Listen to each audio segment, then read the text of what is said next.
Yes. The answer is yes. And that's my mic, but nobody else's. Good thing nobody else was talking. That could have been bad. We're good. We're live. Hi, people. We're live. Hi. Hello. Hello.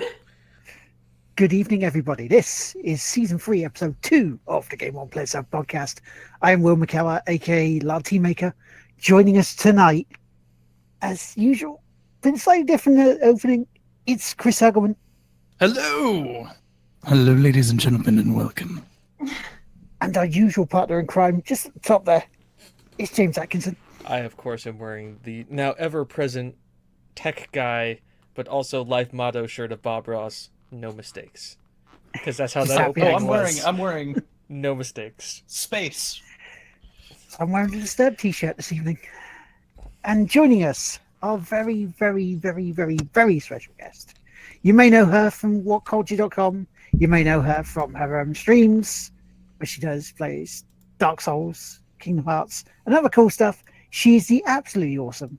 It's Don't Rachquit. It's me. Hi. Oh, hi, Mark. It's me. Thank you. You're welcome. Thank you very much for being on with us tonight. To there. So on the usual stuff tonight, we're going to have a bit of news, what we've been playing, talk to Rach about stuff and things, bit of banter, bit of all that other usual stuff, shout outs, and then we'll go from there. Well, James is counting weirdly. Trying to count all the stuff in my head. Yes. You're never too old to count with your fingers. You're never too old. I find it in my profession that it is very key to sometimes having to be able to count with your fingers. It's just, when you do it out in public, that's when it makes it really weird. It freaks everybody else out. Nah, it doesn't. It's not weird.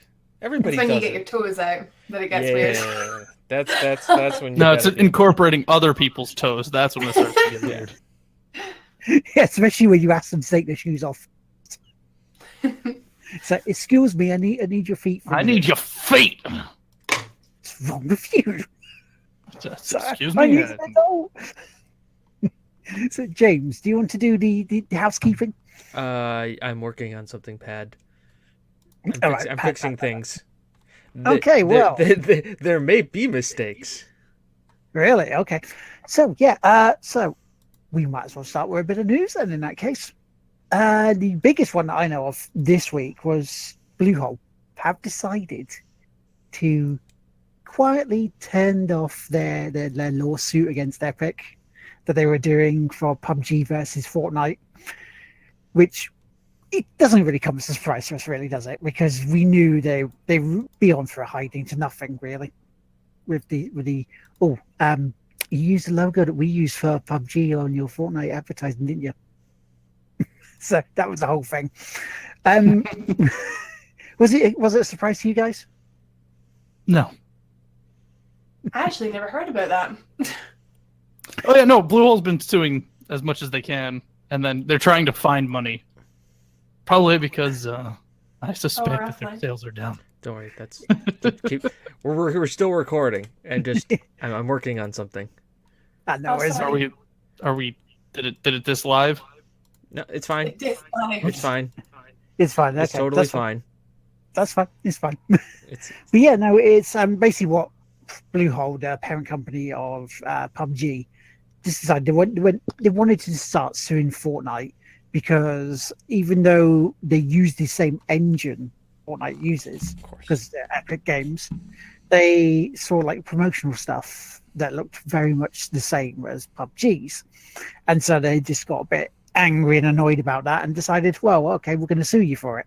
They also tried suing someone about having a frying pan in their game, which just seems very, very, very, very, very petty. All your pans are belong to us, apparently.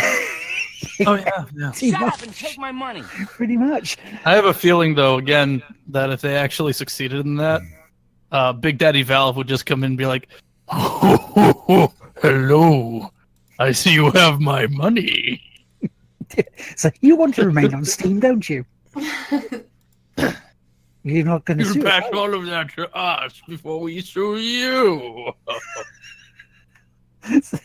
So they actually finally decided to cease and just take this lawsuit down because the weird thing is there is a company that owns stake in both Epic and Bluehole.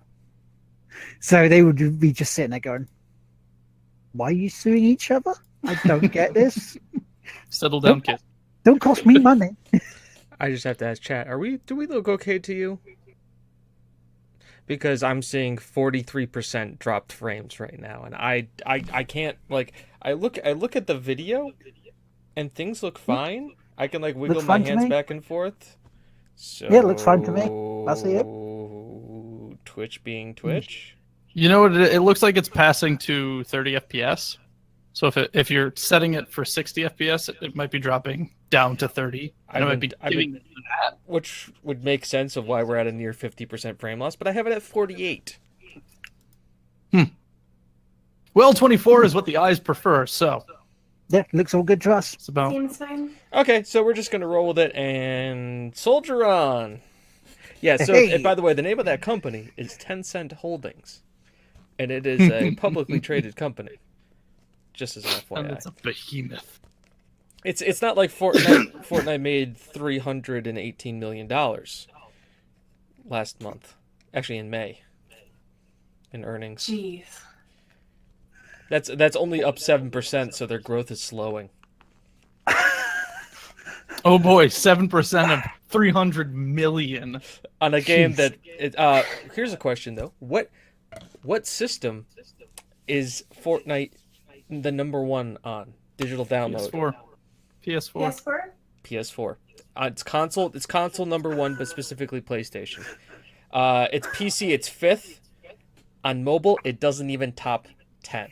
Though, funnily enough, if you look at mobile, like at the top international all mobile, it's Tencent owns 5 out of the top 10 apps. Yeah, no, they own a lot. They own League. Let's just they own League. Forget about that. Yeah, they own League. They own Epic Games. Like when I found that, I was like, huh, that makes some sense. They own League. They own Crossfire, which is a first-person shooter MMO that is really big in China. It's almost like Tencent is a Chinese company.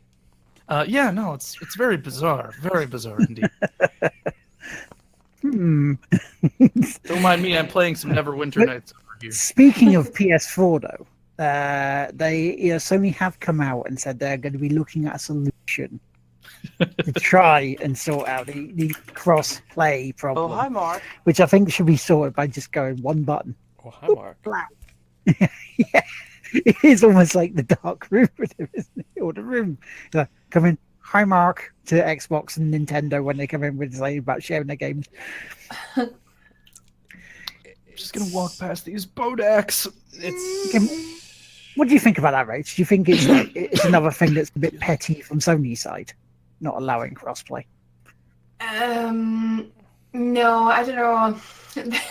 At the end of the day, it's business, and they know they have enough people that if they hang on to them, they're pretty solid. Like, I don't know.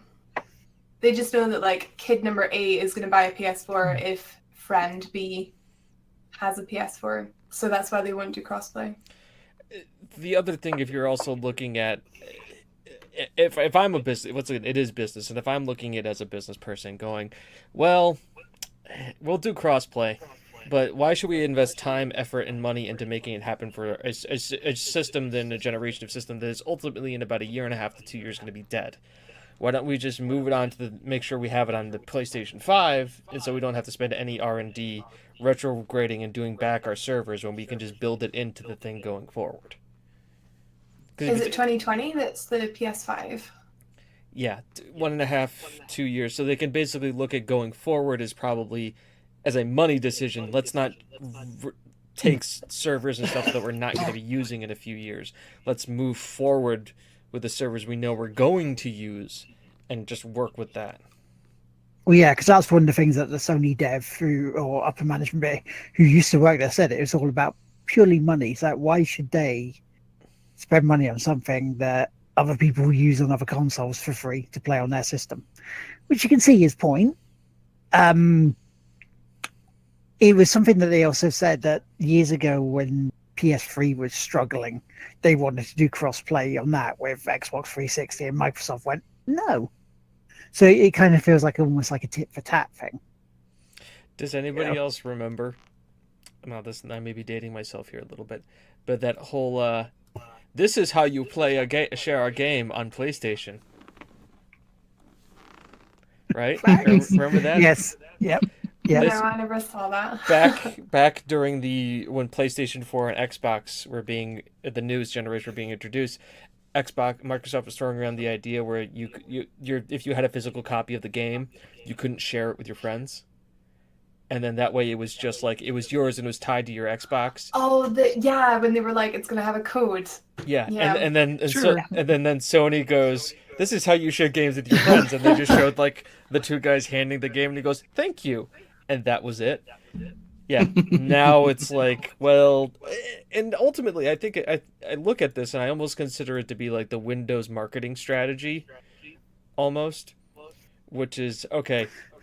We make a shit operating system 1 year, and just really focus it and use it as a beta for the operating system we're going to use the next time out. So people have to buy it and we'll upgrade to it, but we'll be the bad guy for a year, and then when the new one comes out, all of a sudden we're the stars of the show again. That's what it feels like. It almost feels like in that sort of thing, because again, it was PS2 really, really great. Sony run high, became sort of the company almost became sort of almost egotistical that they could do no wrong. Released the PlayStation 3, they fell from grace. Now they're sort of building themselves back up again with a PS4. So is it going to be? They don't want to have that same thing though with the PS5 where they've just fallen from grace again and let Microsoft retake the lead, because it sort of seems like again Microsoft was doing the opposite. 360 really good, Xbox One with the whole you can watch TV with this TV. Oh, and it plays a game or two too. And that's sort of their launch was so bad, it sort of made them fall from grace, and they're playing the catch up. They're playing the good consumer company this time. It's almost like they're cyclical. It's almost like they realize that they may fall out of favor, and then they can almost use it as a business strategy. They can use it as let's put less time and R&D into this project, so that way we can pull back a little bit, save some assets, build out for the next one, and then really go gung-ho on the next one. I mean, I think here's really the easiest thing they can do. And they can wait for the PS5 to launch before launching their own product. And then once that happens, they just correct the people's gripes. It's the easiest business strategy they could do. All it does is it just delays. And it's probably not going to cost a whole lot to fix those. I mean, I think the big thing you're going to see, and I think this is the business model they're all tracking towards, is a lot of them are going to start going to the gaming as a streaming service, where you're basically, it's the Netflix model, and you're not even really going to even own the title, so your little consoles are just going to be your device that streams the game to your TV while you play it. So they're going to put even less time and effort into physically building a console. Microsoft has already announced it and is going that way with some of its titles. EA is already doing it with Origin and Premier Access with Origin, and because they look at loot boxes aren't really working out as a way to monetize content. So what's a way that we can keep the consumer on the hook and not have to worry about it? Let's just do a monthly subscription service and give them access to all of our games. It's a money thing. It's them moving on and going, what can make us the next amount of money with the lowest amount of effort? What's working? Subscription models are working. Netflix is trading at $300 a share, and they have a price target of over 400 by the end of the year. And whether we like it or not, PSN. It's subscription based to go or play online, but you get free games with it. Xbox Live, Free games. Same thing. Yeah, free games. Yeah. It's they're still subscription based models where you get games out of them. Right. So then now you're looking for Game Pass. more. That's what you're looking at. Now they're going to say, let's transition this. Now you can buy the title. They'll still offer you the ability to buy the title, own it, one shop go. But all of a sudden, what if I told you that Here's your console for $500, right? Here's your console, $500, does everything that you know and love about a console. Here, on the other hand, is your little Xbox box, we'll call it. The Xbox box. And the Xbox box is $200. And what the Xbox box does is it plays all the games that your Xbox does. But the Xbox box streams them. And it's smaller. And it fits into and you can easily hide it a lot better. And it still does everything the Xbox does, but the Xbox box is smaller and it's becoming a more concise thing. It's being pushed more towards what you saw originally in Microsoft's original press conference for like the Xbox 360, is that they didn't want the Xbox just to be a console. They wanted it to be the entertainment thing, your entertainment centerpiece for your entire entertainment system. They wanted it to be where you went for your movies, your games, your music, everything. And it's making sense, and that's where people are pushing themselves. So then you're like, I don't need a Fire Stick anymore. I don't need this. I don't need this. I can have my one thing that does everything I want, and it's the size of whatever this is, like a wallet. Do you remember, like, On Life over here? About 5, because 6 I don't years know ago? over there. All right. There was this like streaming box thing. It was like a prelude to the Steam consoles that were coming out. And it was called On Life. I really don't know. Sorry. Because That was like 3 years. it was at EGX, they were giving them away years ago. It was like 2013, and people were queuing out the door for this thing. But it was pretty much a streaming console, like how Game Pass is. If it was more like PS Now without download part, which apparently PS Now is changing, so you can have the download option to put it on your hard drive for games. Which sounds like a good idea, because if your internet goes down, you can still play them at least. Yeah, I think that's very wise of Sony, because Game Pass absolutely trumps PlayStation Now. Especially for the content on there. I mean, yeah, okay, a lot of it is 360 as well, but for me, anybody that's new to that console, what a bargain that is. Absolute bargain that is. I mean, it's something I recommend to people who get the Xbox One for the first time. It's like, Game Pass is a bargain for you. Not necessarily for people who've had it for a couple of years, but for new people, yeah, especially. And that's why they're trying to push towards the casual gamer. And that's what this all is. Because it's a lower... They're looking for the way to keep the hardcore crowd, keep the people that they've already got. But then they want to look at how can we get the average consumer, and how can we get, the person who has never had one. How was that? Lower the price point, lower the price of entry. If you told somebody, once again, Amazon with a Fire Stick, it's $40 and 10 pounds a month. Boom, you've got all of Amazon. You can order get things in 2 days. Plus, you have access to television. You've got access to movies. You've got access to books. It's a low price point, low cost of entry. And that's what it is. It's bringing that ceiling down and getting those customers in. Plus, remember a lot of what we started to see, a lot of these companies were talking about, we want to let you be able to stream from every device. We want you to be able to stream from your cell phone the games that you own. We want you to be able to play it on other devices, which basically, to me, says that's where you're going to start seeing more of a model as mobile devices get more powerful, or because you have a home Wi-Fi. It makes things a lot easier. You're already starting to see it. Will has a Vita. Will has probably streamed and played stuff from his PlayStation on your Vita. Yeah. Oh, yeah. But that's the next hurdle of entry. And we're talking about cross-play between, we're talking cross-play between Sony and Microsoft. How about getting Sony, Microsoft, and Nintendo to be able to stream to an Apple device? One day, maybe. And the other thing too, that's with Android, is same thing. Because you think about the major phone market; those are your two major phones. Android being Google, and you're relatively more receptive to things. But there's always there's the rumors flying around now that Google is developing their own streaming console.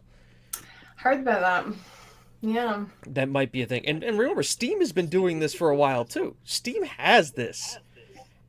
Like I have Steam on my gaming laptop, I have my gaming PC, and then I have my other PC.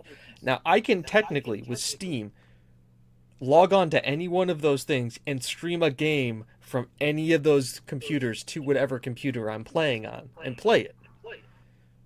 And this is just through the cloud and Steam. It's just like, okay, bang, boom, there you go, play.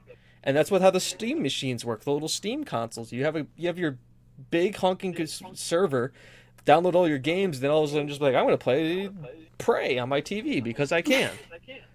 Mm-hmm. This is technology that exists, but it's moving in, and I think once again it's all about those contracts, those working out the like, hey Apple, we want to get access to your, and Apple's going, come on dudes, we're Apple, we don't share anything with anybody. They're just like a small child in a corner, viciously snarling, holding onto all of their devices. Tim Cook is like, now we have to read all of your terms. And no, it's just like Tim Cook standing there, like over like a beleaguered staff of everybody reading all the terms and conditions of everything because oh, can't do that. Can't give you our second born child. That won't work for Apple. Scrap. Is it going to be on our platform? No. No, we own it. No. Have you guys seen that South Park episode? Oh goodness, I've not watched South Park Which in a one? very long It's the time. one where like Apple tricks people into like selling them their soul because they don't read the terms and conditions, and Yep. it's like part of the term. But yeah, good times. Sounds about right. So, yes, my precious. We want your souls, precious. That's why I'm surprised there's Fortnite on Apple devices. Granted, like Fortnite is a disease. It's on everything. It's like Skyrim. It is a disease. It's spreading. It's spreading all over. But remember, It's like Skyrim, but not nearly as good. exactly. It's a Trapper Keeper episode of South Park. I personally, I actually got to go to my girlfriend's house, parents' house, and they have an Alexa. And I was like, Alexa, play Skyrim. And I'm like, oh my god, I'm actually playing Skyrim. It was just like a choose your own adventure novel. It was beautiful. Then you played it on the fridge. I want to play it on the fridge. I really hope they actually have it for a fridge. I really hope that, knowing them, I can imagine that they'll have it as a download as an app on your Samsung fridge, because they wouldn't have specifically said Samsung fridge if they didn't think, hey, we can do this. True. Like, I don't put it past them at this point. Like, they get the joke and they're willing to follow through on it. Or, and it would be a reference in a Red Dwarf series. Oh Have god. Skyrim on Talkie Toaster. God damn it. God, that would work.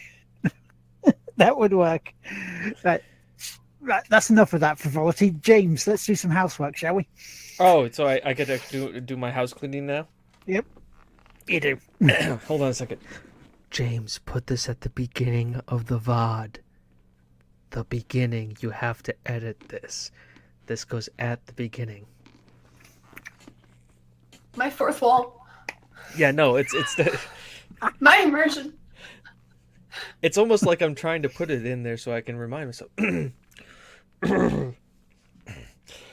Hello, ladies and gentlemen, welcome to the Game Will Sell Itself podcast, where I don't know, I've just lost my train of thought. But anyways, let's talk about something here, chat and folks. Let's talk about housekeeping. And what do we normally do in the housekeeping section? Well, I am normally here to pander to you in some way, shape, or form about extolling to you the virtues of Twitch Prime, about how it can be easily used to subscribe to various channels, to talk to you about using various loved ones who have scorned you to use their credit cards and debit cards to steal money to buy bits and or watch creepy commercials. Let's be honest, half cracked, half coked out of their mind publicists have come up with. They just said throw throw it on the Twitch because they don't really give a shit about stuff. And the Google algorithm thought, hey, you've watched a lot of Dr. Disrespect. I bet you want to see a movie about a women's health product.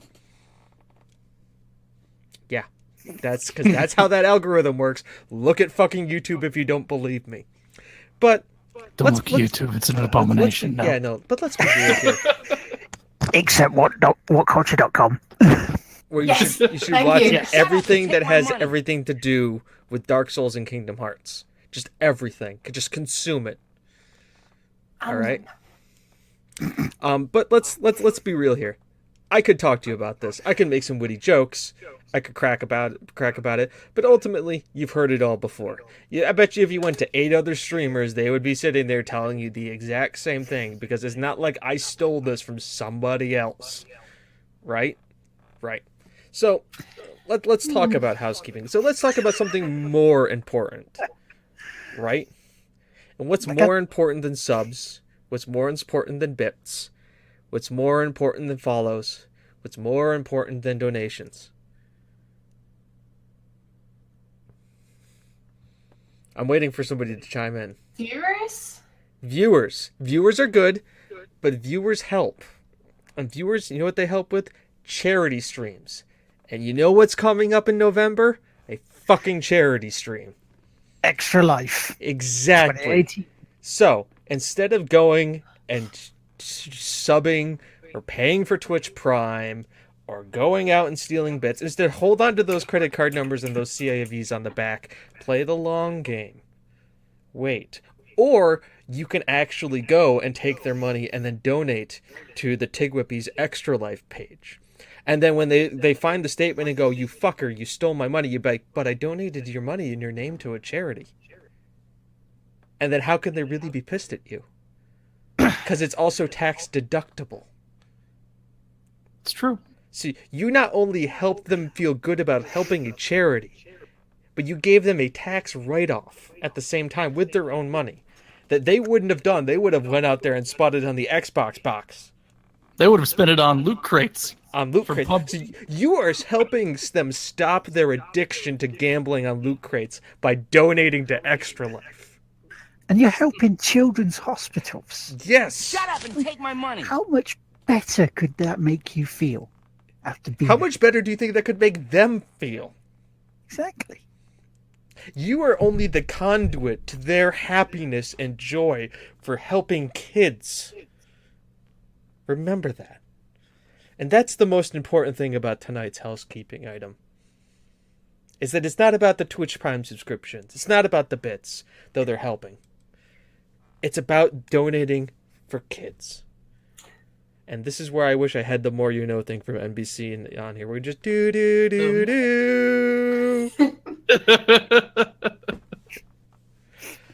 You almost went to our tune there. Yeah, so there we go. Awesome. So, Dougie, little column A, little column B. Right. So, before we go to what we're playing, shall we talk to Rach a bit? Hi. So, Sorry. so Rach, this is the part of the show where we basically say, tell us about yourself. And we're going to give you as much time or want to talk about whatever you want to talk about, because the floor is yours. You will be graded. Great. Right, well, automatic A+ because my name is Rach. I'm from Scotland.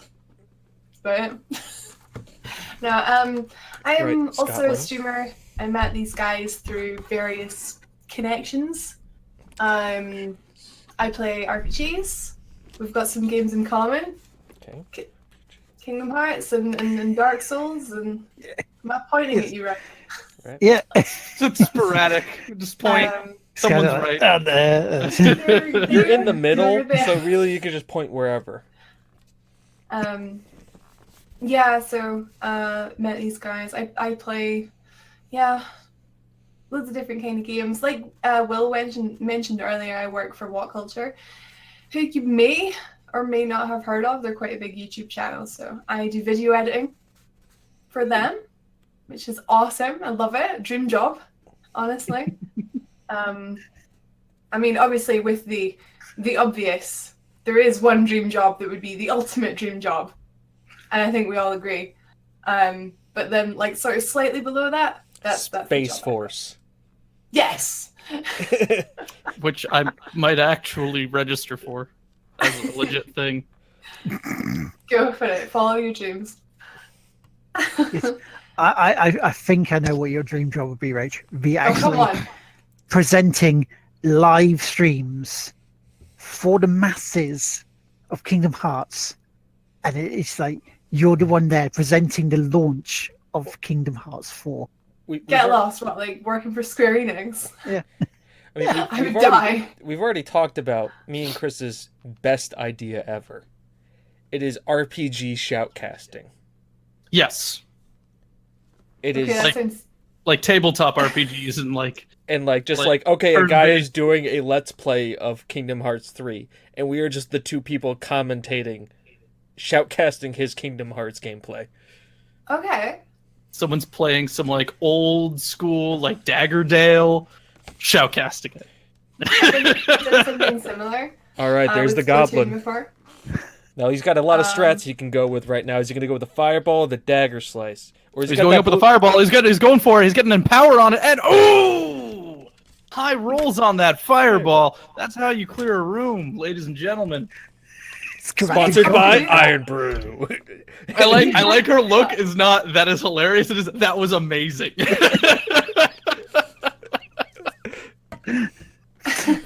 What got you into streaming, Rach? Well, I used to work for Game, pretty much the UK's biggest game store, and it came up that they were like, it's one of the biggest in England in the Metro Centre. Oh, now everyone knows where I live. Great. But we got an opportunity from Microsoft, who gave us a ridiculous amount of money to build a streaming studio in the middle of the store. And an email went round like, who wants, who's interested in being the stream team? And I was like, yes, me. So yeah, I had like an audition for that, which, oh my god, I found it recently and I watched it and it was awful, but like apparently they liked me, so that's how I got into that. So we used to stream every single day. I went from I was in a team of 3 down to a team of 2, back to a team of 3. I was by myself for a little bit. We sort of like the team changed up, but I did it like all the way through for a year, sometimes 5 days a week. It's how I met a lot of these guys over there. But yeah, and it was really cool because we worked for Game, it was all about selling the game. But for me, it just kind of came naturally because I didn't really say, well, I mean, I did a little bit, but I didn't really push it. Just because I found it so much fun, it seemed to go well.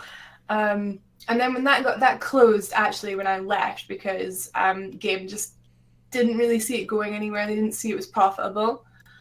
And then I was like, I'm still going to keep streaming. So I just do it on my own channel now. So, the rest is history. Nice. Let's have a look at this. I mean, you've talked about that. I mean, so what let's just try to see what other questions are here. So, What is your favorite game? Yeah. I don't know if I have one favorite game. That's hard. I mean, could you easily answer that question? Doom. Okay, maybe you can.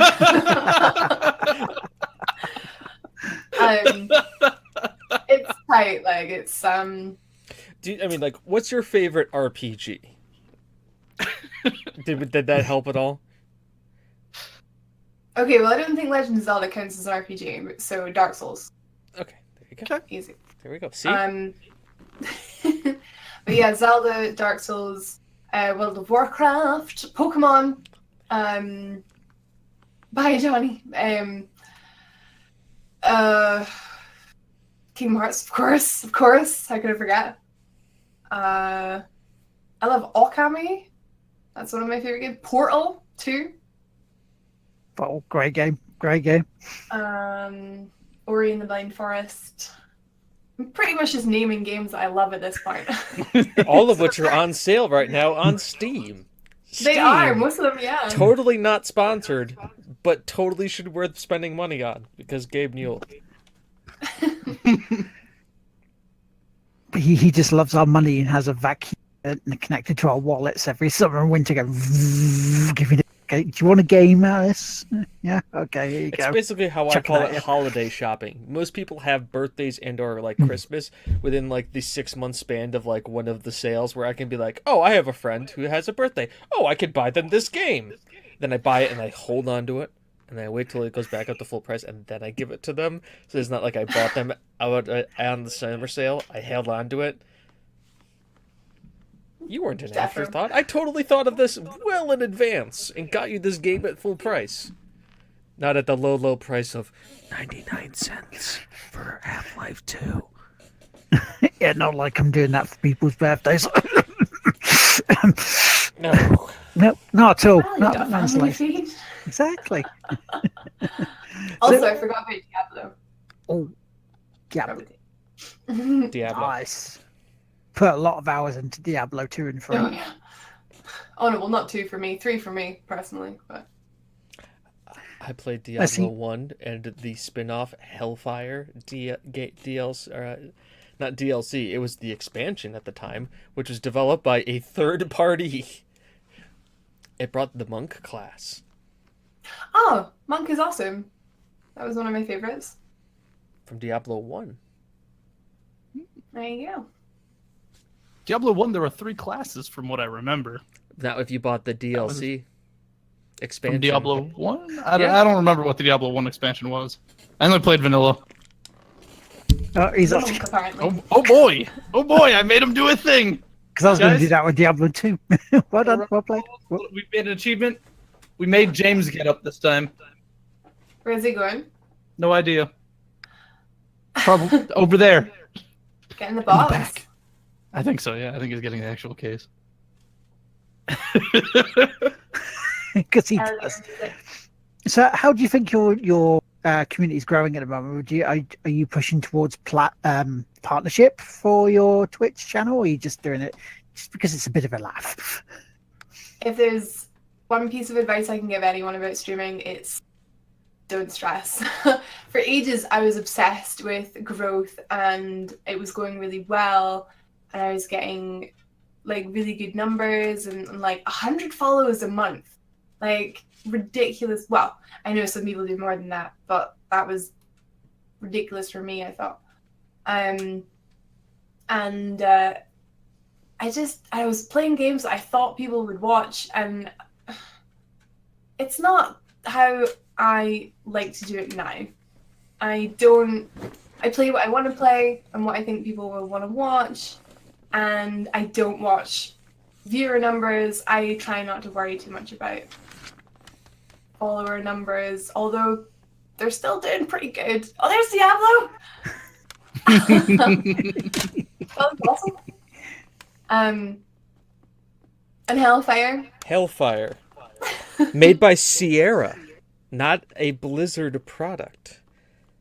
The single-player Diablo expansion pack requires registered version of Diablo to play. And for those you're wondering, there it is in its glory. The original. I still have the discs. That's It was a Bob. bizarre time in gaming where like you can have a third party make expansions for a first party game. Sierra wasn't a bad developer, though. That's the thing. It really wasn't. They really wasn't. They really weren't. I can't English. Them there wasn't very bad. At If we're gonna do a stereotype, them there, Sierra down there gonna go. Why did they just go Boomhauer? Dang old Sierra gonna go make their Diablo expansion game go bow bow bow. Oh, relax there, Boomhauer. You don't need to be so excited about this. Buy my book. You can calm down, Boomhauer. Okay. Sierra's bad, Snoop's bad. Okay. So anyway, Rach, you were saying. Oh yeah. But yeah, you were asking if I was pushing for a partner. Like there was at one point I was like, right, I'm doing this. I can do it, but like I'm just not pushing for it, I guess, because I'm setting small goals, and I feel like partner is a very big goal.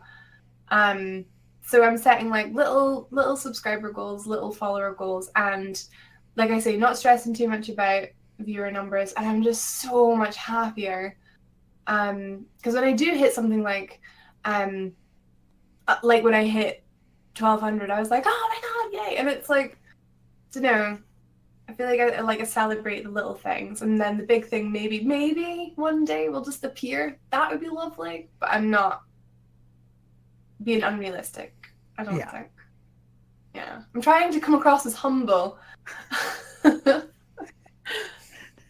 trying. I can understand that. I mean, I can't take that word seriously anyway. I just listened to the PewDiePie humble YouTuber thing. Oh god, I honestly.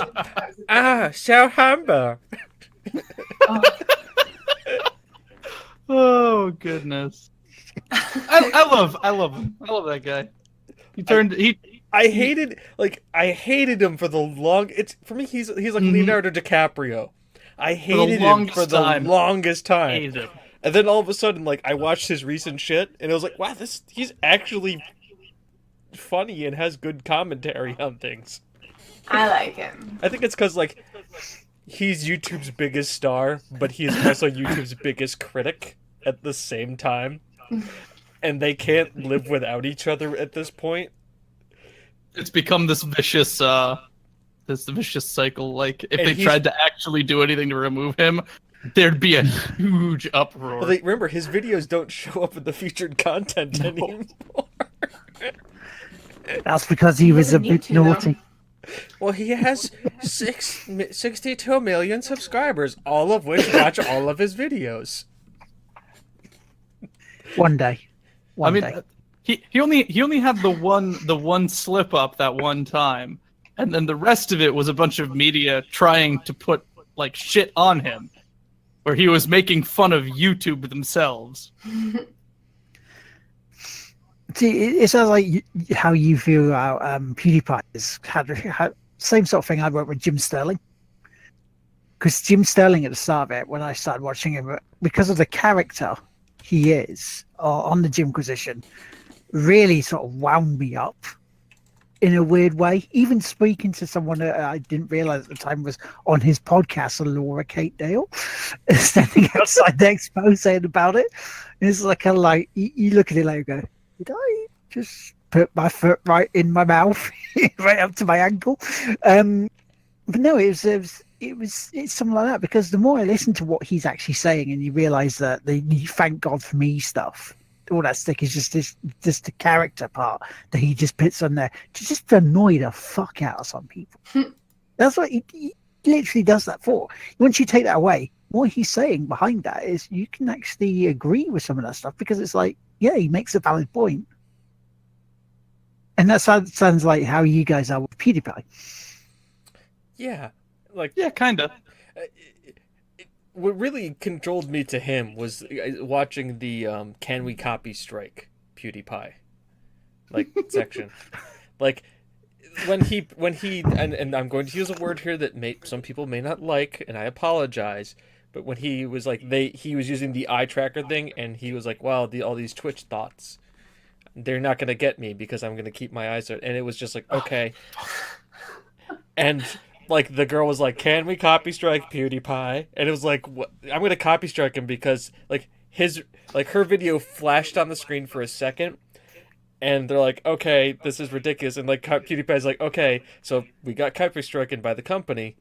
But let's just tell you something. It's not like," he showed like the scene once again where her video was on it for half a second, and then like the main one he watched for like 2 minutes, it cuts to her reaction to it. She's like, "I was just really happy that he mentioned me and I was on his channel." And PewDiePie just comes back and he's just staring at the screen going like... And then it goes on, and like she backtracks on it, saying that her company did it. It wasn't her idea. They did it because they showed the thing. And it was like he just kind of called her out, and he looked at her. He's like, "Listen, she's getting a lot of scorn right now, and she's one of the most hated people on the internet. And I know what that's like. I really do. And he just turns and looks at the screen again, just like, but yeah, he really was the most hated person on the internet for a long time. Vice hates him, he was. that's for sure. At times they hate everyone, though, don't they? Or do they?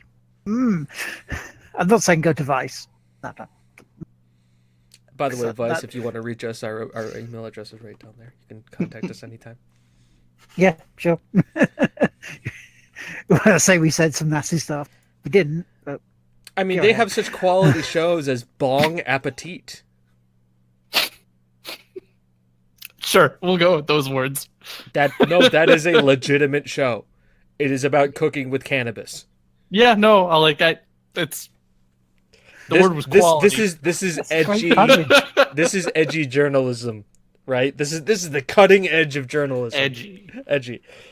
I just think every is it bad? And there are some Vice programs that I enjoy, but why do I think the majority of the people who work at Vice is just the guy who's just like starts off like, "This is my Ferrari. Let me show you how I got this. It's really simple. I didn't have to work that hard. It's free real estate." Sounds like why don't you have journalism? Right, okay. Shall we get on to what we've been playing? So we can get into the meat of this, right? And now normally, we don't let the guests go first at times. Sometimes we do, just to wind people up. But I'm going to say, James, do you want to go first this week? Why? Is that because I haven't played that many games? Is that it, Will? You're like, Yep. James doesn't play many video games. Let's throw him on there. Well, guess what? I actually have played games this week. I played a lot of video games. It was exclusively Frogger. Yes. Because that's what they let me have on my work PC. Just Minesweeper for days. Excel sheets.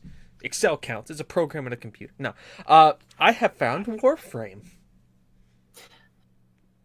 And I have been playing Warframe. And I have been enjoying Warframe. Because, I played it when it first came out. And I'm like, this is confusing as fuck. I don't understand any of this. And then all of a sudden, YouTube just blew up. Or not YouTube. I'm pretty sure. I hope That too, but for other reasons. That's for other reasons. But Twitch just blew up with Warframe, right? Within the last 2 weeks, everybody in there. a huge patch. They released a new patch, but they're also really building a partnership program with getting streamers involved in their partner program about being able to give out content, getting out things that help get people exclusive stuff. So by watching that, they can get codes that will help level them up, their characters, and do other things. So they're really pushing a partner program with streamers on Twitch. Very interesting. And they've actually hired, I don't know if you know the names, King Gathalion and Professor Broman of the Destiny directory as consultants. They actually work with Warframe work with Warframe, getting them in touch with streamers, and then also and they have a round table once a month about this is what our content is, this is where we're going with it, this is how we penetrated and got involved with streamers, this is how they helped grow their channels and their reach based on this, and they kind of create a very open forum environment about getting content to content creators and how that how what they need from the company and what the company needs from them, and having a dialogue. Because these are guys who have built up major channels through a Destiny directory and know something about that. And so that's interesting. Also, the content patch is really good. And this game has a story now. It's not just you're a space ninja, go murder shit. Is that all the story you need? I mean, originally it was like that, but now they actually there's intuitive interfaces. I have a dog that I can take to go kill stuff with me. You can also get genetically engineered cats, and then there's a whole breeding system where you can breed traits in and out of those things along with it. And I'm only talking one part, not to mention the modding system that you'd use for your weapons, the evolving it, getting mastery that helps get you better guns. And the whole mastery system is based on ranking up weapons and stuff that you've already had. So when you max those out, you can then go back and have to rank up other things to get more guns. So they're checking all the right skitter boxes, right? There's just one and also it's very easy to go into groups for anything. You basically set yourself to open status and you go click on a mission. It'll tell you how many people or how many squads are playing that mission, and if there's an open seat, they dump you into that squad. So it's like that, just to connect with people and go. Yeah. They don't make it hard like Destiny is to be like, hey, you want to play the Nightfall? You need to talk with people. You need to go on the third-party website, find a group, get them to friend invite you, send you back in here. No, it's just bang, bang, bang, bang, bang. Very good. Very fun. The problem is it's a grind. It's one of those things that is very grindy. Like getting to max level in Division level of grindy. Oof. Now, it's fun. The movement's great. The game plays good. I think the one thing that's stopping me from getting totally into it is I don't understand where I need to go and get materials to get gear, so I don't know what things I should be grinding. So it just kind of feels like I'm just throwing darts at a board and hoping everything sticks. That sounds familiar. That sounds very familiar to what I've been going through with Dragon Age. Yeah, it's like you're sitting there playing it. It's like early WoW. Right. Where it was vanilla. It was like, okay, here's your world. Just go explore it and figure it out. Where's the best gear? What instances do you have to run? Where do I go? So that's my thing. I don't know where I think that, and once again, I'm not saying that that's a bad thing. I think a little less hand-holding in an RPG like that is going to make it good for the game and the life expectancy of the game, because it involves community of people getting together, talking about it, figuring out, and it creates the whole third-party atmosphere that comes behind it.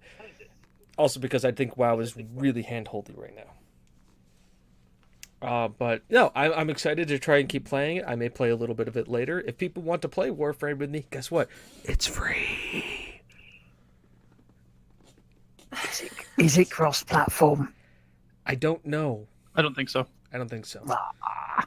But like, it also doesn't take a whole lot to run it on a PC. I think like the minimum requirement is Service Pack 3 on XP. So Pretty minimum. Pretty minimum, it's something that's not even supported by the developer anymore. So besides from that, I've been playing Football Manager. We'll move on from that because we all know me in Football Manager, so we can just kind of script that under the rug. And just a lot of other stuff. Let me scroll down here. Metal Gear Survive, Prey, Stellaris, and Destiny 2. Is Metal Gear Survive as shit as I've heard? That was meant for a birthday stream where I was going to just play it for shit. It's not... I can see where they were going with it. It was really just... It's a zombie survival horror game that they slapped Metal Gear onto. And have you paid an extra $10 for your extra save? No, because the version I bought because of the Steam Summer Sale gave me that because I don't need a second save. Also, I got Metal Gear Solid 5, which I plan on streaming. Fair enough. I've beaten that game, but I just want to look at it. This is the stream we'll do before Death Stranding comes out. That we're gonna call let's go in to Kojima's madness. The final days of Konami and Kojima. Man, Metal Gear 5 was so weird. And that's saying something coming from a Kojima game, right? Yeah. Because I want to play it up to the point where I can stop and stare at the screen and just look at chat and just kind of zoom in and be like, this is when he stopped giving a fuck. This is the moment in the game. This was his 2 weeks. This where the fucks were not given anymore. The money was pulled. And here it is. All those characters you cared about, we've learned to know about for the last 6 hours. We'll never see them again. And yes, there's a pachinko mini game in it somewhere. And remember, the canon of this now is after Mother Base explodes, the wormhole to another dimension opens and turns your soldiers into zombies. That's Seems legit. canon. I see no problem. The big thing I remember about Metal Gear Solid 5 was I played it through. I talked about it. I even wrote a piece about it why it's not Game of the Year. And I remember the shit I got from one specific person because it wasn't agreeing with them. Was it me? No, Okay. no, this was back before the TGWPIS days. Okay. This was Gamer Chatter days. This was. Now I don't know whether the site's still up. If it is, go have a look. It was great. It made me laugh because the biggest problem I had with Metal Gear Solid 5 was the second half. Yeah, when he stopped giving a shit. When they decided, oh, you don't need to play the main missions to carry on in the story. Just do a couple of side quests and we'll carry on that way. And even then, the main story missions were rehashes of the first half, just difficult, bit more difficult. And that was it. Difficulty setting was up. And of course, the whole Quiet debacle where he was trying to justify it being, just a teenager's fantasy. If he came out and said that, would have been more. Would have been like, that's fine. It's okay. really basically to describe it. It's like George Clooney as Batman. He's interesting as Bruce Wayne. Totally like nails it. Has the look. Jumps into the bat suit. Bat nipples. And then just the suspension of disbelief just goes out the window. JR, you're right. Yeah, I should know better than to have a different opinion to someone. Damn it. Shocking. But that is what I've been playing. Also, Nice. Steam buying simulator. Which is why I'm happy there's been so many summer sales, because at this point I have just they're like, hey, what games are good on summer sale? Well, all these games are good. I list a friend. Friend goes, oh, I should buy you something for your birthday. How about this game? I own it. How about this game? I own it. How about this game? I own it. What don't you What's on own your on wish Steam? list? Not much. Well, that's the good part about Steam is that you can look at other people's libraries, and you can be like, all right, time to see. Do they own this? They don't. Well, Time this to is- make that change. I strategically set up my wish list. All right, I have 12 games on my wish list. Most of them range from full price games down to games that are under around the $5 price mark. So if somebody gets enterprising to wants to buy me a game, there is different levels of monetary value for each one. But it just like gives other people just kind of a thing. Everybody should do that. It's like any Amazon like wish list or like anything. You have a wedding, you have a registry. Be nice. Don't just make everything like the sterling 1,000 pound freaking Samsung refrigerator that you can play Skyrim on. All right? You need plates too. Put plates on the registry. Somebody be happy to buy you. In fact, I personally find those plates to be more important. Bill, I have a wish list too, mainly because I'll be looking through something and the game hasn't come out yet, and I'll go, oh yeah, I want to remember this for later, and I put it on my wish list. And then you forget about it later anyways. And then I go through my wish list and go, what the fuck was I drinking? So not enough for the looks of You it. don't drink in Steam. Do not drink in Steam summer sale. Unless it's not your money, then go to fucking town. So, Rach, what have you been playing this week?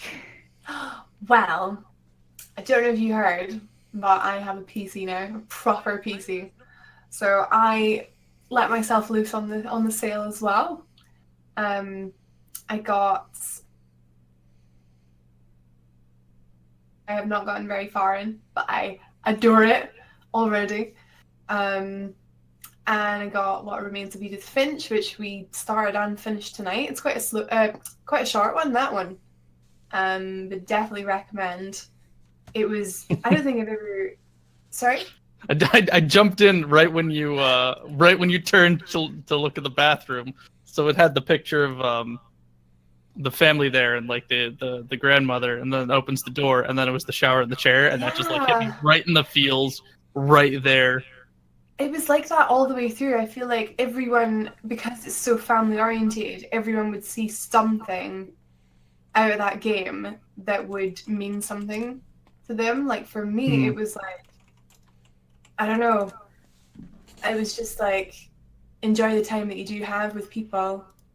It was so emotional. But then it was like, it wasn't like sorrow, it was joy. It was weird game.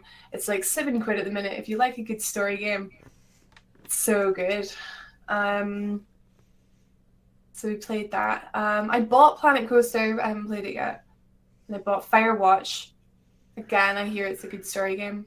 Firewatch is, it's again fairly, but it's a bit more interactive than what you would call a walking simulator. You cut out at short.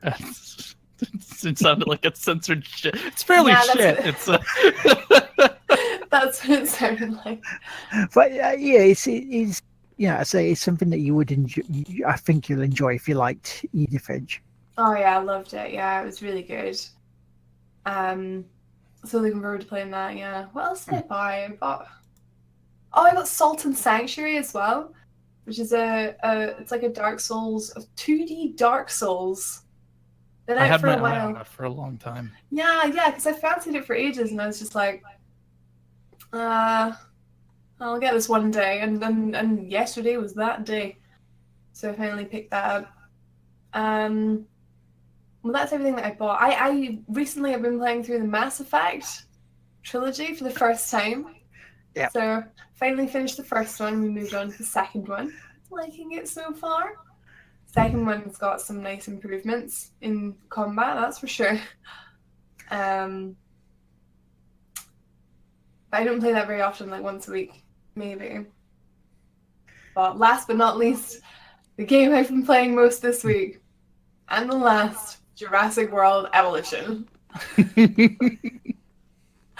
How do I even start to talk about this game? It's so good. Like, has anyone played it? It's so good, right? You've got dinosaurs, all right? They find a way. They find a way. You'll have to get used to Dr. Malcolm. Holy shit. They have Jeff Goldblum in it. That's the most important thing. I was just like, bye. I don't care if this game is shit. It's got Jeff Goldblum. But yeah, it's like, so just in case anyone listening doesn't know, it's a park sim, so you take care of basically you take care of Jurassic Park, and that gives you the ability to add as many leafy boys or as many raptors that you want. Do not get raptors. I swear to God, it's a bad idea. They're fun for 5 minutes, and then they break out and eat everyone.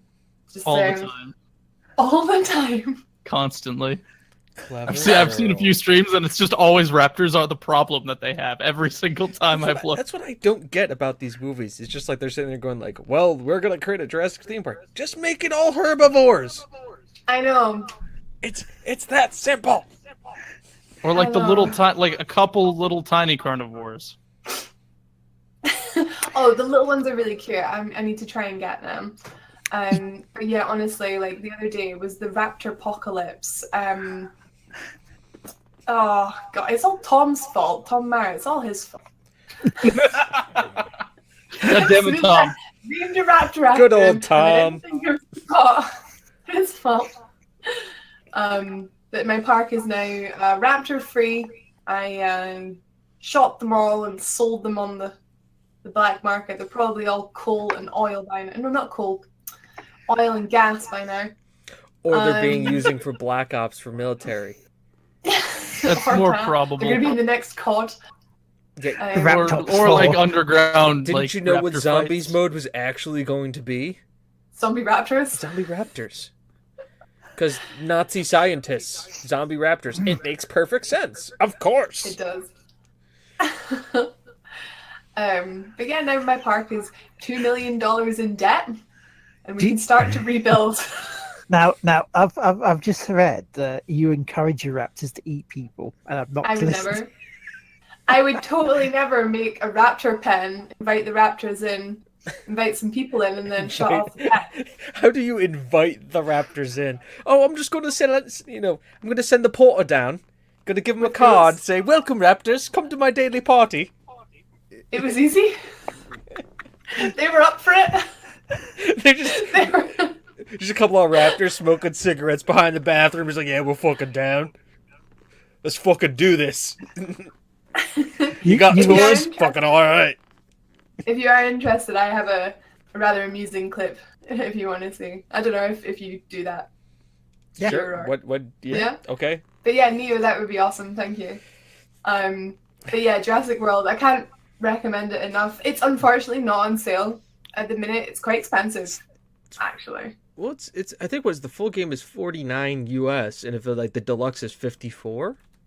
That's expensive, I think, for what you get.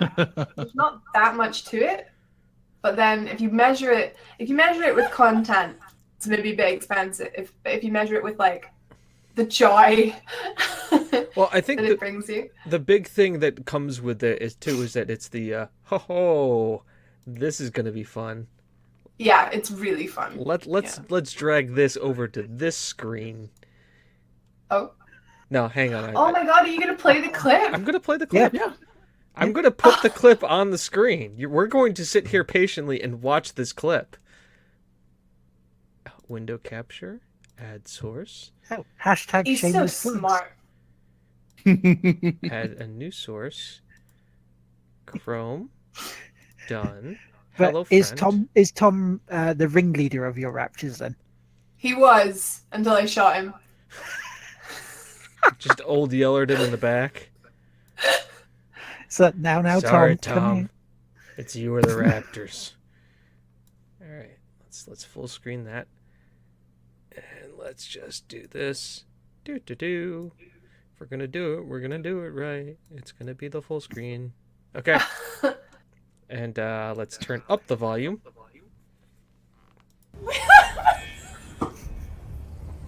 Are you ready for this? Beautiful. Let's see this. See, got the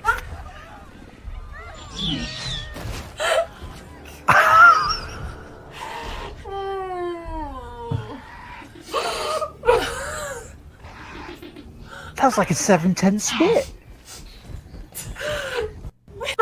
Now let's break down the replay here, guys. Let's break down the replay. Let's fast forward. Now see, like, there's a lot of people that go down. It's just this pile of bodies right here, just totally punked, all down, all dead, except for this guy. This one guy. We need to get your telestrator. Who is this guy? He's a legend. That's who he is. That's Chris Pratt's backup. Vicky the ferocious velociraptor. Yeah, and then we're just gonna switch this back Well over. played. Well played. There was a lot of joy there. Like, It's a lot of joy now. there was just smiles and just laughter and clapping and just murder. I mean, let's be honest. Are you sure you're not like creating government black ops raptors? Oh, you got me. The Chuck Norris of raptors right there. Because she was shooting them and selling them on the black market. Of course. If I'm honest, right? If I'm honest, that was my sandbox park. You do unlock a sandbox mode where there's not really any consequences. So you can do stuff like that and it's hilarious. It's very about debt. It's a great. I mean, you make roller coasters and Roller Coaster Tycoon where you can just murder people, and sometimes you can just unleash raptors to murder people. It's it totally makes sense. You have a roller coaster set up. All these people coming in, it's really popular, and then you do that. The wait for the dinosaurs at the end of the roller coaster for them to come screaming into. They have that. Well, at there is a Disney. monorail. Perfect. By the way, that raptor's name was Vicky. Yep. Vicky, you know Vicky. Vicky Warren. Vicky 0199. Hello, Vicky. Explains a lot. See, and this is the other thing that I love about that game is that headcanon. Headcanon is huge.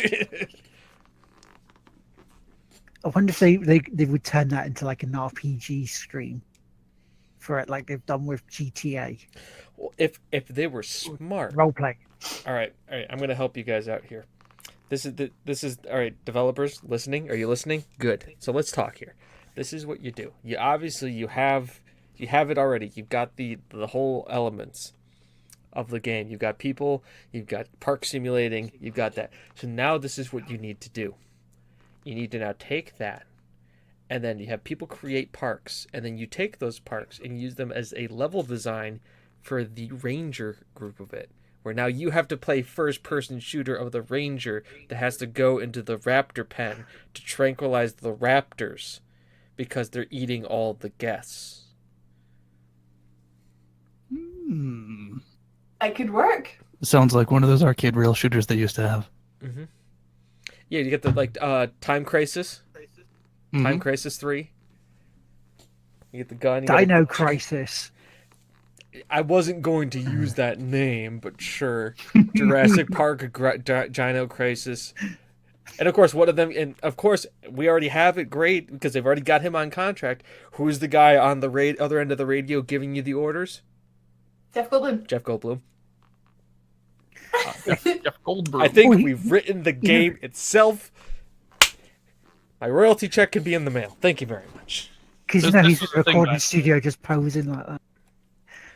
With the microphone just here. So we can just... They had one, by the way. They had a Time Crisis style Jurassic Park game for arcades. It was you were in the Jeep and you had guns and you had to shoot down the dinos. That they have that in the freaking Jurassic Park game already. I think I've seen that in my arcade. Or maybe it's not Jurassic Park, it's maybe just like Dinosaur or something. But it's got like a screen that comes over because it's got like whatever violence in it. But they have Jurassic Park pinball. I wonder if they do that in virtual reality. You have the dinosaurs coming at you while you're... Because for the virtual reality version of Back to the Future, they have the DeLorean flying, coming at the screen, and then just zipping around the table. So they could do that with Jurassic Park. I'd See? play it. Hell yeah.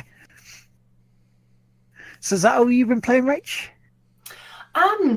Pretty much. I don't get a lot of free time. I work like 45-ish hours a week. So yeah, I mean, I finished Kingdom Hearts 1 again not too long ago.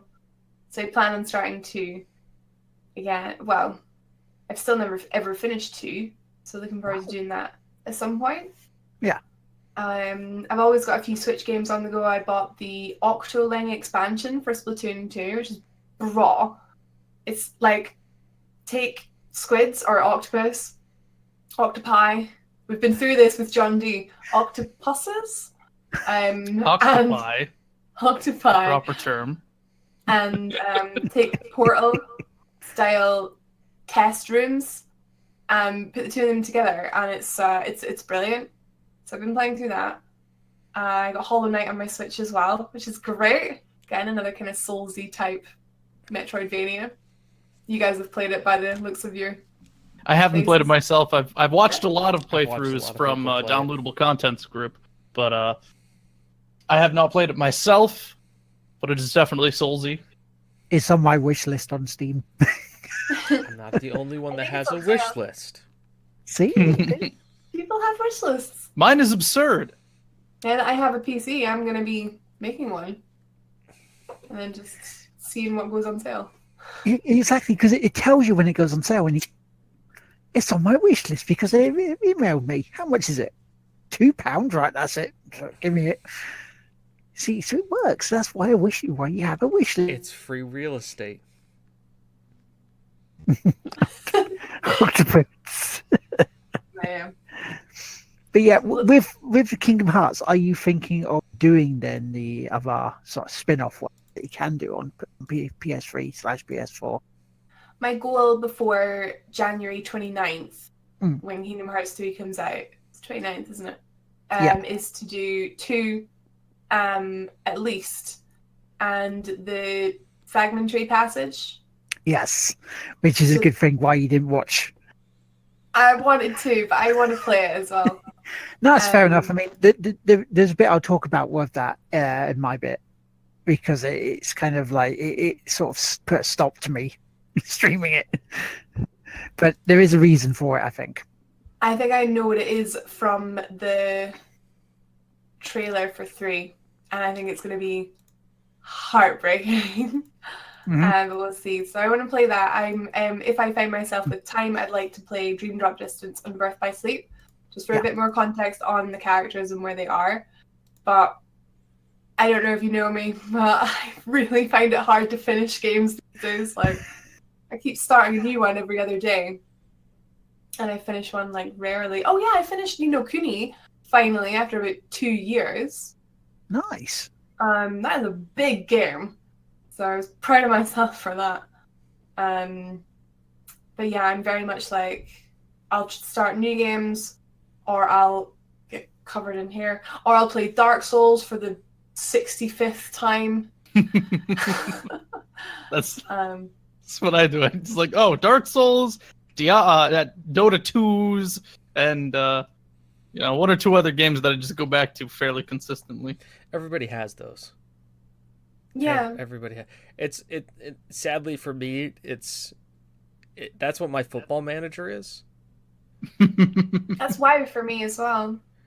It's because like it's a game you can play. For me, it's like, especially this week, which has games done quick on, which is I like watching a lot of it. It's something that I can play, and then also just have games done quick on, because it's not something that requires me to actually be fully involved to play.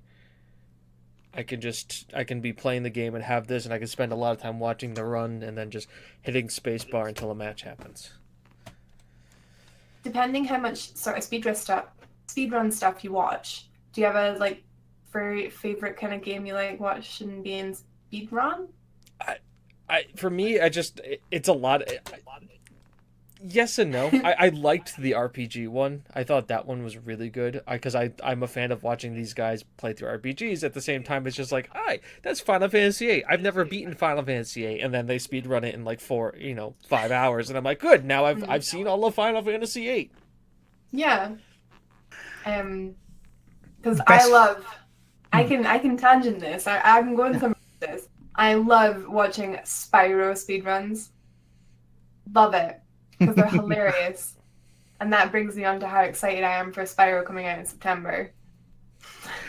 Is that the one? Did you watch the one the other day they did where it was just glitch through this, and the guy was trying Pretty to make much. I haven't seen the one that's just, if that's already been on, I've been ridiculously busy with work and that, but I'll need to catch up on that. I love watching them. Because when you're watching these, do you prefer ones with the glitches and that in that they found? Do you prefer the ones that are just normal 100% or go straight through? I like both. Yeah. Glitches can be fun. I have to say, It depends on how fun the glitch really is. Bethesda games are very good speedrun glitch-wise to watch. Okay, so you Horse get tilting. the whirlwind shout, and you just dash through the giant's legs and send him to space. Well, no, it's like because I've been watching Bubbles Del Fuego do one. He's not at GDQ, but it's like, okay, I get the horse, I put it on an angle, I do a load save, and then all of a sudden I'm flying. It's just like, But you gotta be careful not to fall because you will die. yep. But there's also like Prey this year. Was Prey no out of bounds? So they didn't let them go out of bounds to speedrun the game. Oh, man. The cat, it's on VOD, but they still played it in like an hour and 10 minutes. But it's like, normally to speedrun this game, you would just go out of bounds. At this point, it has out of bounds in this area is the plans to build the item to beat the game. So you can build the item, go to the bottom, beat the game, done in like 15 minutes. See, that's really fun. I like that. There's one that I was looking at because it was the winter games done quick, and it was thanks to James and that has put me onto this. Jesus Here's Toast. This guy I first saw him doing the speed run of Bloodborne, and it's a mixture of being really impressed with how quickly he does it and being so sick to your stomach because how easily he beats those bosses and how much trouble you have. It's that mixture. But watching it, you're also sort of enamored of how he's managed to get these glitches to come back out the game, to go straight back in almost and carry on almost seamlessly. And he does it in an hour and a half. How about It's mental. the Dark Souls? I think it was Dark Souls 2, where the girl was speed running it and she was blindfolded beating bosses. The guy just held the blindfold in front of her, and she just was like, okay, just on sound coordination, beat bosses. And I'm just sitting there going like, this is why I don't play these games. This is why. People are beating these using the bongo drums for freaking Donkey Kong Country, and I can't be bothered to beat the first boss. No, thank you. Beating Dark Souls with a Guitar Hero controller. Yeah, no, Yeah. it's been done. Bongos. Oh with god, it's been so done. literally bananas. Yeah, with the banana, I was going to say that. That's the next thing. It's just like, okay, so there's Skyrim on the thing, and now I have an Apple that isn't even plugged into the thing, and I'm gonna beat Dark Souls on it. The funniest speedrun I saw, and it was one that Titanic. Titanic. The really bad version of Titanic. And There's a Titanic game. yeah, there's a really There's a bad lot. one. There's really bad ones. Yeah, they have the awful block, which is just We'll have to send you the JonTron of them. yeah. I personally, one of my favorite runners, it was 2 years ago, was Half Coordinated. And he actually has a medical disability that makes it so he really has like strong movement and motor control in one hand, and he led. I think it was last year's or the year before's SGDQ with Near Automata, and he beat the entire game. Speed ran it in like an hour and a half, beating it by playing with one hand and an Xbox controller. And it's stuff like that where, like, you know, Games Done Quick is known for a lot of cringy moments, a lot of weird things, but like to lead off with a guy who found speedrunning, found a community, beats the game better than some people can actually play the game, is absolutely wonderful. And it was what really endeared me to it, because I liked watching it as background noise, but then that's when I started really watching it and going, oh yeah, no, this is actually a thing. And then watching this guy do it and talk through, you know, he's giving commentary. And in the meantime, in like his other hand that isn't working, he has a little stuffed Muppet of like the robot, like they got a smiling robot face. Emil, yeah. Yeah, in his other hand, and he just does it, and he's talking about it. And like at the end of the game, they saved a donation all the way to his end, and his dad had donated $500 and like gave this really wonderful little speech, and the runner broke down in tears at the end. Because like it was like, you know, we and your mother have always thought you were a special person, but we're glad you're doing what you love, and you've met so many people through this service, and we really, you know, think the world of you, and we want to support you in any way we can. And it was emotional, and it was like the picture of the entire thing was just it was one random person. It wasn't even a member of the couch. It was somebody else running up and just hugging him at the end of the run as he broke down in tears, and it was a beautiful moment. Besides from all the other cringy stuff that happened. And Disney singing. Yeah, Disney singing. See, I can see the yes, that's very cringy, but I was like, but I want to be polite. Because the first part, though, the first song they did on the Kingdom Hearts one earlier. I thought that's what you were talking about, yeah. Fine. Fantastic. I thought the guy's voice was really, really good. It's just the other two, you're really looking like, wait, what? Really? Can we just fast forward this bit, please? But it was, yeah. It's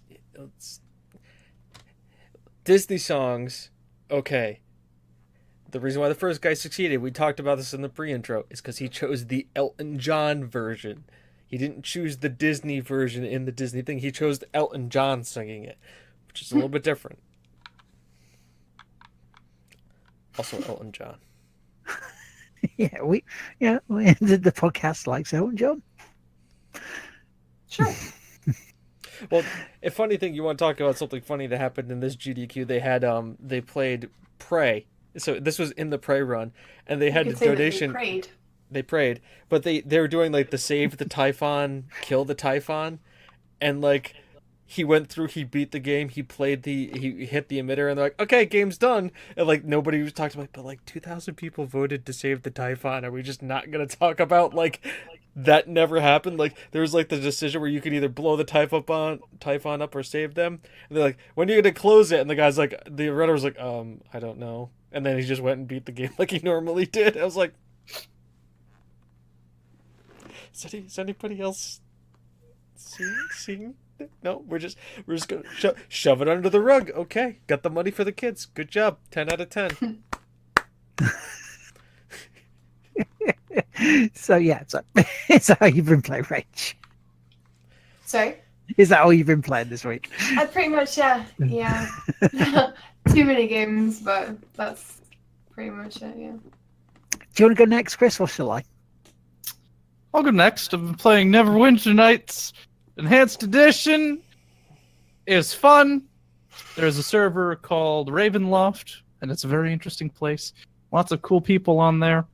And then I've been playing various other Souls-styled games in research for my own project, which is very slowly coming along. Lords of Fallen. It was painful. Not going to go back to it. The Surge is up next. I'll be doing that for a couple hours after the show. And then, yeah, that's it. Nice. Right. So this week I've actually completed a lot of stuff, which makes a change. The ones like Everest Golf finally got through that. It sounds like the special stage if I want to do it. Played the demo, as they call it, the Awesome Adventures of Captain Spirit. Oh, I want to check that out. It's a nice setup for Life is Strange 2. They Don't Nod again are going down the emotional with this. Kind of hard hitting in places, but they don't go as full on viewing as like a David Cage game. There's hints that this stuff is happening there rather than you can actually see it. And then the ending's cool. I do like the ending for it. I'm not gonna spoil it. I'm gonna say it's free on like the stores. Download it. It's a couple of hours. It's a couple of hours. Just play it. It's a weekend or an afternoon thing for you. No, John. No, John Bob. No, he isn't. But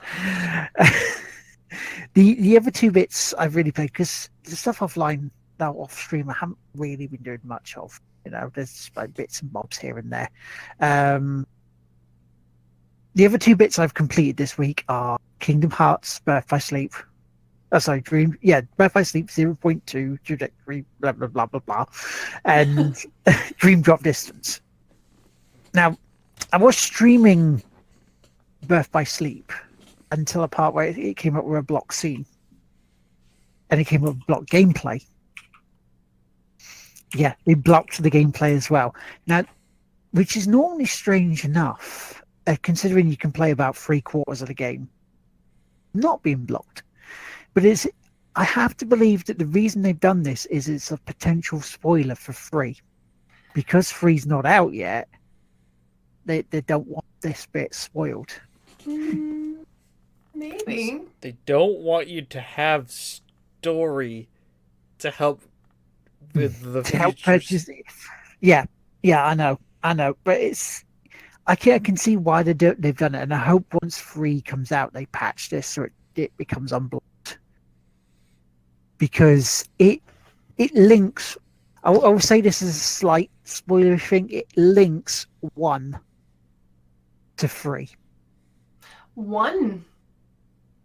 That's No, I not can't surprising, honestly. I watched a video that explained all of the Kingdom Hearts story. It was 45 minutes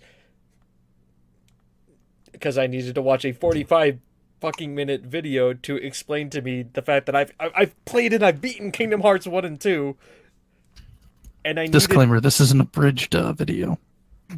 Yeah, it was still 40. But it's like the guy was talking, it's like this, this, and this, this, and this, and this, this, and I'm just sitting there going like, this is really convoluted and strange. It's very complicated, yeah. And there's time jumping, there's digital computer copies of things, there's people in other people's hearts that then take their hearts to get healed in other people's hearts, which then also contain like 5 other people's hearts. But they're just sleeping, and then they wake them up, but then they're actually... But it doesn't answer the most important question. What the fuck is the Kingdom Hearts? Well, It's a planet, at least one. There are 2 versions of Kingdom. I know that. There's the one that the evil organization was trying to create, and then there's the actual one that disappeared after the Keyblade War, then came back for a little while, and then when he was defeated, disappeared again. Yes. So they are sort of planets themselves. They are separate things. I mean, if you watch, there's a movie called Kingdom Hearts X back cover, right? Wait, so now I need to watch a movie now? So I've not only have had to play 2 console games, 3 handheld games, a mobile game. Now I need to watch a movie? Don't get me started on the books. Because this movie is the sort of the setup for the Keyblade War. And during this bit, they say about summoning the Kingdom Hearts planet to start this war. Because there's a whole book of prophecies thing that foretells everything we've done in the whole saga that's in there. And it's all down to this one guy, this one master, who's dressed as a member of Organization 13. Yeah, and then he. So I have a creates feeling he makes 5 people, and then he makes people get sketchy. But the Hufflepuffs or whatever the fuck they're called are put into hiding, and they're Keyblade people, and they wanted to protect the other Keyblade people. And then one person goes to the edge of darkness, and then the other one goes into the future, and then he dies, but his heart goes into Sora, and then her heart goes into Kairi, and then her heart goes into whatever the gray-haired kid is. Not quite Sephiroth, but kind of Sephiroth. Yeah, no, like I got that, but it was just like this is just like George R.R. Martin probably would watch this and go, Jesus, this is fucking convoluted as shit. Frank Herbert would probably be like, geez, this is too much plot. we know. Yeah, we still enjoy it though. That's the Oh weird no, thing. I'm getting 3 and I'm playing it. It's just that I have to like. I understood more of the story after doing the spin-off stuff. Just slow clap on the marketing. Just slow clap the marketing. The only thing that could help them is just like, let's take that like 45-minute like let's get caught up here, and if they stuck it at the beginning of Kingdom Hearts 3. I think they're doing something similar along those lines. They are doing a catch-up thing on it. They did say something along those It'll lines. be shit and not tell you half of what's happening. They do it by storyboard. So someone fell asleep once or twice. Don't animate it anymore. Well, no, Everyone's T-posed. Then Jiminy Cricket had 2 journals, and one only had one thing in there, and then this one had the other thing in it, and then everybody forgot everything, but then they remembered because of the power of friendship. I maintain if I mean, it's a Disney game. I get it. Well, if anyone wants to play Kingdom Hearts 3 because they think it looks like a good game, can confirm gameplay is awesome because I got to play it last month. But if you just cannot be bothered with the story, because I get the feeling maybe some guys in chat maybe can't be bothered with the story, you can just jump into 3, enjoy the gameplay, enjoy the cutscenes, enjoy just running around Disney and Pixar worlds. But don't complain that you don't know what's going on. Tron World is best world. Which one? Tron World is best world. Tron. Ah, Tron, yes. Jeff Bridges. Into. Jeff Bridges. Like And they've anytime Jeff Bridges can be in a game, I'm for it. they've actually sorted out Pirates of the Caribbean this time, so it actually does sound like That's it. enough. They've employed Johnny Depp. Good. Because Good. in Somebody Kingdom employed Johnny Depp. That's good. He needs employment. You know who doesn't need employment? Jeff Bridges. You know who's still awesome anyways? Jeff Bridges. I thought you were going to say Jeff Goldblum. Well, no, he's very employable. He has the best commercial on TV in America right now with the Apartments.com stuff. where he's literally they just like pointed the camera at him and just said, "Just be Jeff Goldblum," and he was, and it's great. The one thing I will say as well about new the 0.2 graphically, you notice the difference. I mean, I thought lines of a PS3 quality game, as a setup for free, and then I turned it on, and it's like I was blown away by the difference. Yeah, no, it was made for PS4, so And that's again coming into it for the first time. I didn't know that at all, and it's just it just took me by surprise. It's like, oh wow, this looks really good. So they really went to work on it for something that seems to me like it's just a demo of the prelude, really.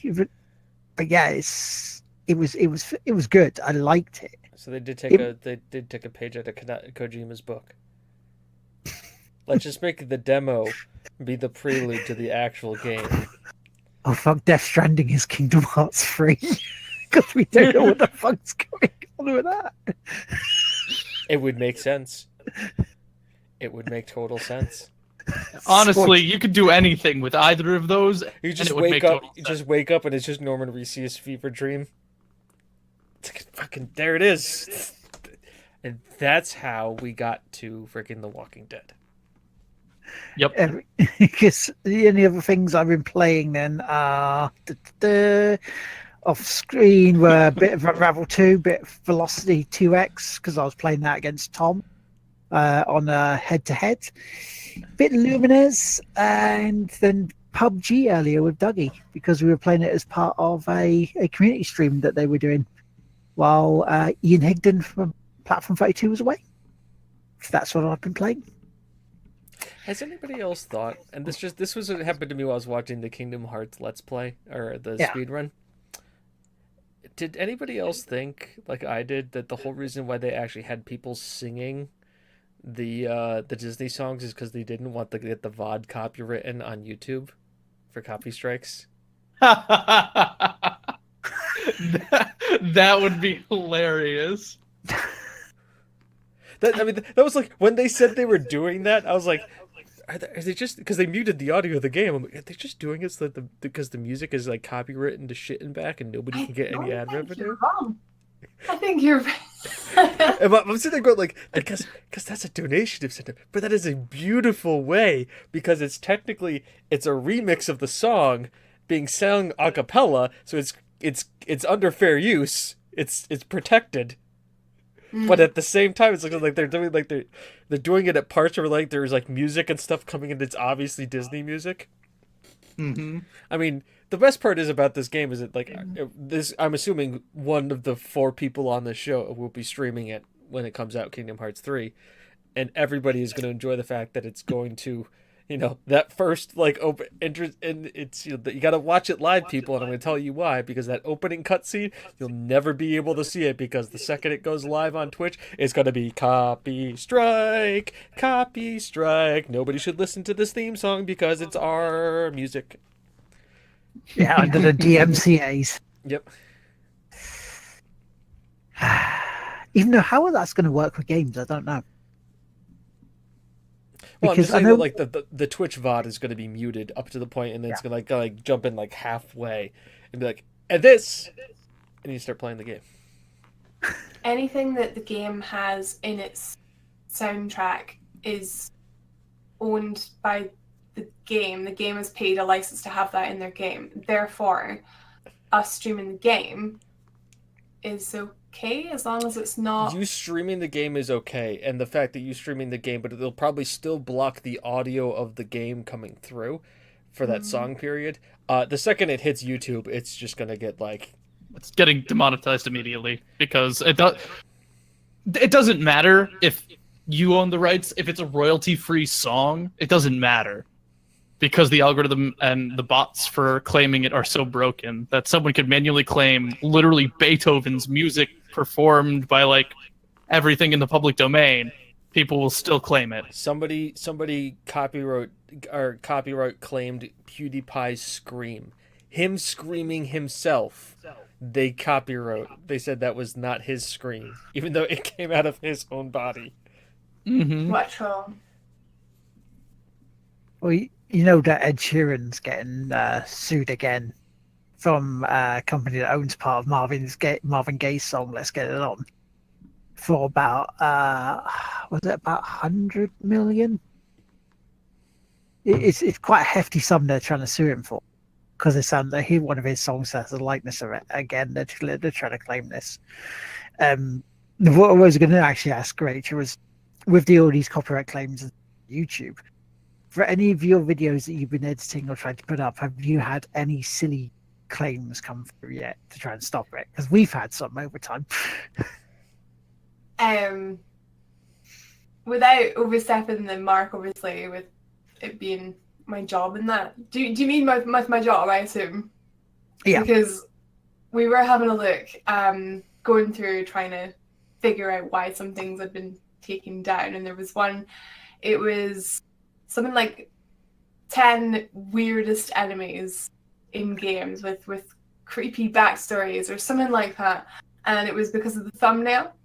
So thumbnails for us are like, they're sort of dangerous. You can't put anything too sexually suggestive. Obviously, you guys know. Violence is a no. Weapons are a no. Like, so no guns in a thumbnail. But this one was, it was a monster from Silent Hill. And what it was two babies' heads. I didn't really know Silent Hill.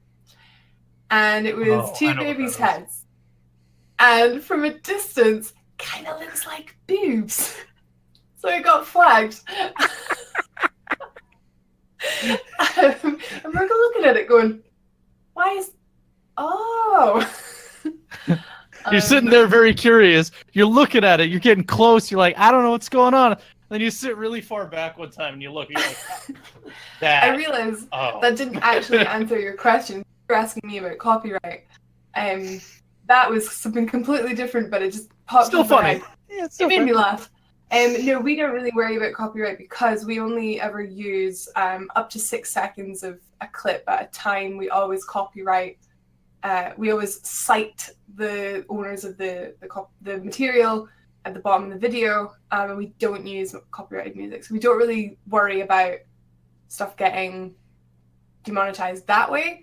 It's sometimes if we put like sexual or violent stuff in that it gets unfortunately flagged. But Because we had one from wasn't it a Seinfeld producers for something we said, so it had nothing to do with the show itself, but we got copyright claimed for it.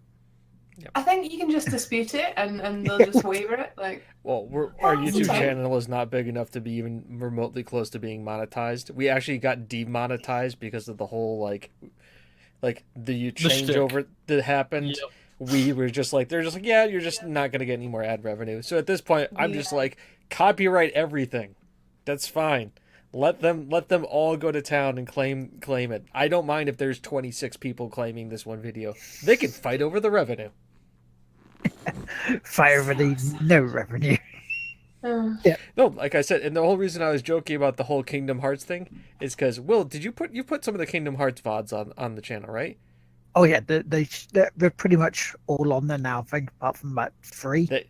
You know that whole simple and clean copyright. It's a song. Doesn't matter that it's part of the video game. It's the song that's owned by the company. Yeah, so that's just the way it is. you know the key on Twitch? Just keep speaking. Just keep. That's on YouTube. On Speaking. Twitch doesn't give a shit. Yeah, Mm-hmm. Sometimes because sometimes I know- they do mute portions of your VOD, but it's only if it's like Metallica you're playing or something like that. yeah, some music at the start of it, like I normally do, is like, oh like this, like the whole reason we play synthwave. Yeah.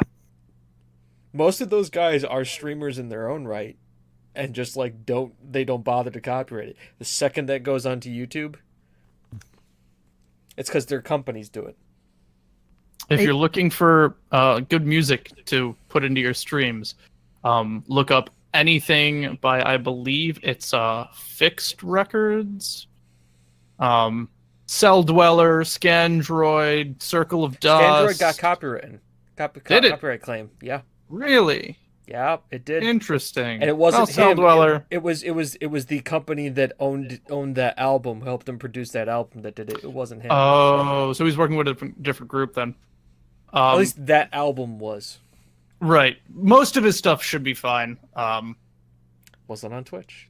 But generally, anything done by Cell Dweller and Blue Stolly, they both explicitly have their company set up for people to use on like indie YouTube videos and stuff, and whatnot for free.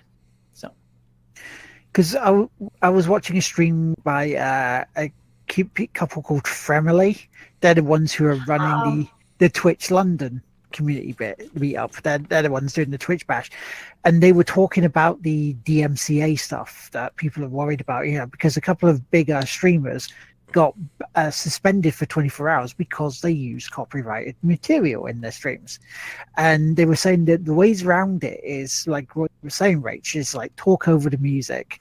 If it's more in the background sort of thing, then it's fine because it's not the main focus of your stream. It's not the music bit that's there, as if like you're using it to better your stream for that. Then they're not acknowledging the music. You're not paying for it as like having the license sort of thing. So it's a way around it by using it as a background thing and just talking over it. If they can't hear them actually scream Thunderstruck. Pretty much. Cluster Truck. I mean, Dun dun dun. Cluster Truck. And I'm gonna jump through these tracks. Dun dun dun. Away from the lasers. Dun dun dun. Over the lava. Dun dun dun. Physics doesn't mean a shit. And Cluster Truck. Dun dun dun dun. Stop you picking on this thing. The floor is lava. I've heard good things about this game. Yes. Yeah, you need to try it. You need to stream it because it's interactive on Twitch. Sounds Basically, pretty ragey. it is. It is, especially in the hell level. Yeah, because it's with interactive on Twitch. After every sort of 2 minutes, it gives your viewers a chance to choose 3 options of how they're gonna fuck you over. My viewers would never. They would never. Now, Would they? You underestimate Twitch chat. I've returned. Everything went quiet really quick. I did something to my audio box. but yeah, it's a perfect game for that, and they built it with the interactive stuff in mind. So I recommend you try it, Rach. I'll make sure I'll come in and watch. I won't go much. Oh, remind me to add you on Steam after Yes. the show. I'll do. Yes. So yeah, so that's what we've been playing. Shall we go on to shout outs? Then we can wrap this thing up because it's running a bit long for us all. I'm heckin' slap. Sure. So Rach, pimp your stuff. Is there any shout outs where people can find you? How about it? Sure. I stream personally on my own channel, which is Don't Rachquit. Depending on your accent, it kind of sounds like rage. No, it's not rack. We play RPGs, just a variety of awesome stuff. We focus on positivity and interaction. Just having a good time. So if you want to join in, you're more than welcome. I also work for What Culture on YouTube. You may have already seen them, but I'm an editor mainly for the gaming channel, and I'm in presenting a few videos as well. So if you're interested in seeing me not on the spot, then you can see it there. What Hurgleman's just linked there. That's the website. So that's where the guys. I have a couple articles up there actually. My Dark Souls bosses article is up there. It's the first one when you search Dark Souls. It was published. I'm so proud. It's not even a good article. I could have written like a 12,000 word essay on boss strategies, but they were like, right, 12-minute video at the most, and I was like, for 26 bosses. Anyway, yeah, sorry, to wrap it up, my name is Rach. I have an awesome job and a Twitch channel, and thank you for letting me on the podcast. No problem at all. Is there anybody you want to pimp out? Let's like give a shout out to, say how awesome they are. Everyone who has stayed with us in the chat all this time, I guess, they're pretty awesome for hanging out. Yeah. Nothing comes to mind, sorry. That's fine, no problem at all. My shout outs would be yourself, Rachel, for coming up. Because that's we're very thankful for you coming on and putting up with us. Everyone in chat as well, because that's the thing. And also, anybody else this week? That's pretty much it for me. How about you guys? James. That's my shout out. It's James. Chris. Oh, thanks. Yeah. Chris is gonna be doing awesome stream later today. Surge. You should check that out. Or Cluster Truck. We'll find out. Or Cluster Truck. Stop it! Find out the mystery. Chris, if you, I don't know how. Are you gonna take a break before the stream? Or are you gonna start it up as soon as we're done? Yeah, I'm gonna take a break. So we won't be rating him after this. I'm gonna take. I can start it up, but I'm gonna. I'm just still gonna just raid your channel anyways, just because I can. Might I as have well, that power. Well, actually, let's let anybody else. Anything else for the good of the order? Anybody else want to give me a couple seconds while I try and pull up some music for us to go out to? I think we're done. It's only just to really thank everyone for listening. And yeah, thank you again to Rach for joining us, being on, because she's awesome. It was fun. As you can see. And we'll be back next week, normal time, for yet another podcast. I don't know what So- we're gonna do. What do we have any cool plans? Do we want to tease anybody with some cool plans? Well, I could talk a little bit about Twitch London tomorrow. Is that where you're going? That's where I'm going. London? Going London. London? London. London? London. London. Because there's going to be cool people there. I'm so jealous. Like, oh, take loads of pictures. I will try. I'll definitely try. But yeah, so see you next week. Hopefully we'll talk about that.